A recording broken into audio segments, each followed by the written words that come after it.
در یک سخنرانیتون که با زبان روسی بود، در یک مصاحبهتون با یکی از رسانه های روسی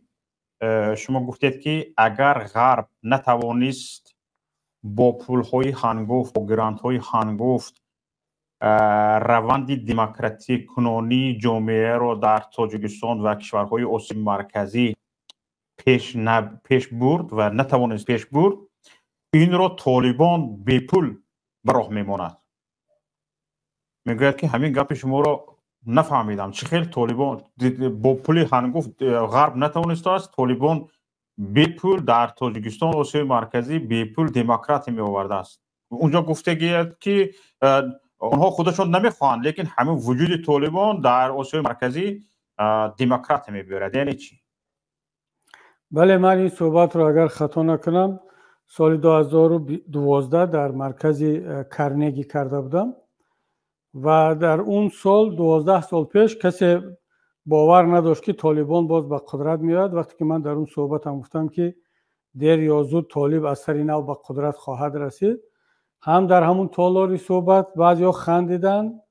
و بعدی که برگشتم به تاجیکستان بعد همون سخنرانی خیلی ها مقاله ها نوشتن و تنقید کردند که کبیری آرزوی بازگشت طالبان را به حاکمیت دارد، پیش بینی کرده ایستاده است. این هیچ ربطی به آرزو و خواهش ما ندارد. برای این را فهمیدن کمتر وضعیت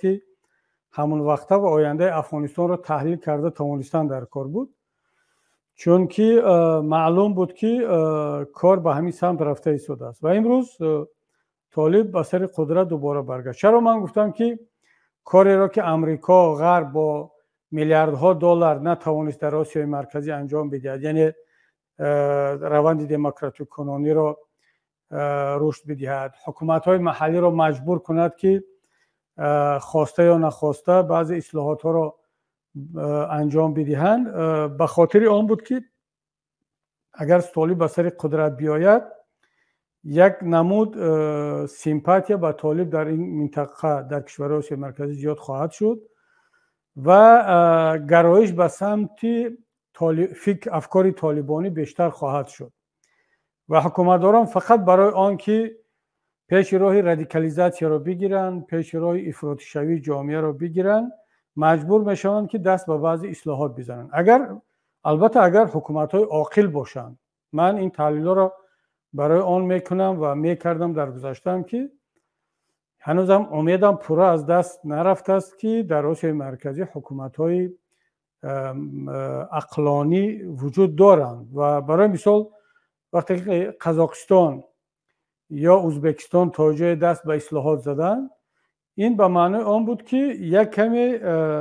پیام بفرستن به جامعه و جهان که ما دشمن اسلام نیستیم و یک جوان ازبک برای مثال که الان بعد از آمدن میرزیایف خیلی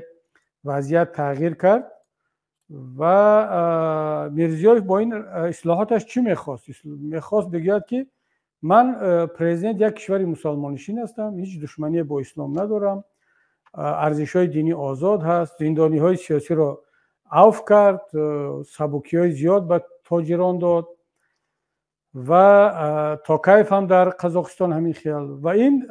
یک پیامی بود به جامعه که شما شرط نیست که دست به اندیشه‌های افراطی بزنید، هنوز راه‌های دیگر وجود دارد، هنوز شما میتوانید با استفاده از این اصلاحات، با استفاده از قانون، با استفاده از انتخابات در داخل کشور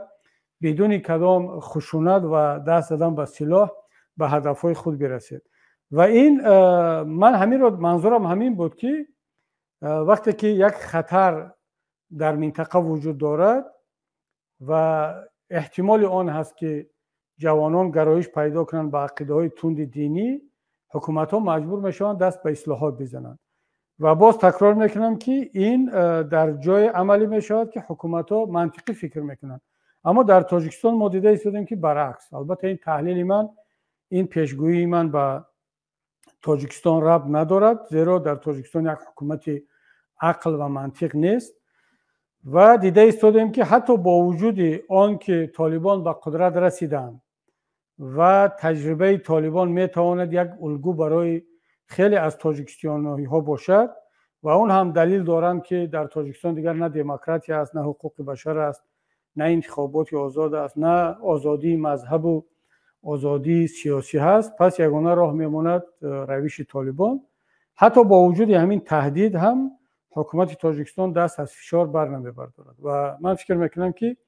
این تحلیل من، پیشگویی من قسما در آسیای مرکزی عملی شد. یعنی هم طالبان با قدرت رسید و هم در برخی از کشورهای آسیای مرکزی روند اصلاحات کم هم باشد شروع شد. اما مثل که امامعلی رحمان کار رو به همون مرحله آخر رساندنی هست که مردم مجبور میشوند که دیگر از نبودن دیگر الटरनेटिव دست به یگان اقدام جدی بزنند.